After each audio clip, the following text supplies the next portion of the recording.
L-Iskola Sekondarja Marja Immakulata tal-Ħamrun rebħet is-sitt edizzjoni tal-Young Parliamentarians, programm tal-Aġenzija Żgħażagħ li bih l-istudenti jsemmaw leħinhom fl-ogħla istituzzjoni tal-pajjiż, il-Parlament.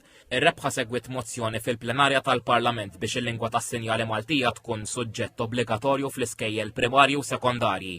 L-iskola li rebħet argumentat favur, argumentaw kontra min-naħa l-oħra żgħażagħ mill-Konservatorju tal-Isqof l-Iskola Sekondarja tal-Bniet, tar-Raba Tawdex. Nicole Gawċi ddibattiet fisem l-iskola rebbieħa. Vera ħadna gost, naħseb bħala studenti inħossna onerati li kellna din l-opportunità, anke bħala żgħażagħ naħseb li hija xi ħaġa tajba li kollna din l-opportunità u dan iċ-ċans biex nitkellmu għall-Parlament u anke għall pajjiżna. Ma' TVM News l-uffiċjal mill-Aġenzija Żgħażagħ Simon Xkembri spjega li l-Young Parliamentarians jinkludi taħriġ lill-istudenti biex jiddibattu u jirribattu. Nurruhom kif wieħed jiżviluppa rekomandazzjoni.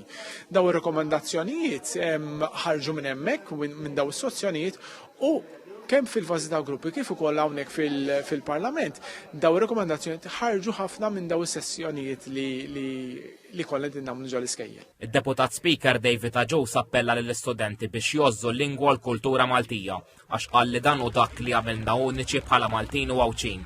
Indirizzaw ukoll din is-sessjoni s-Segretarju Parlamentari għaż-Żgħażagħ, ir-Riċerka u l-Innovazzjoni, Ekita Sopparditanti u l-kelliem nazzjonalista tal-kura primarja u s-saħħa mentali Ian Vassallo Ħaġi huma ħeġġew lill-istudenti jkunu l-vuċi tal-pajjiż.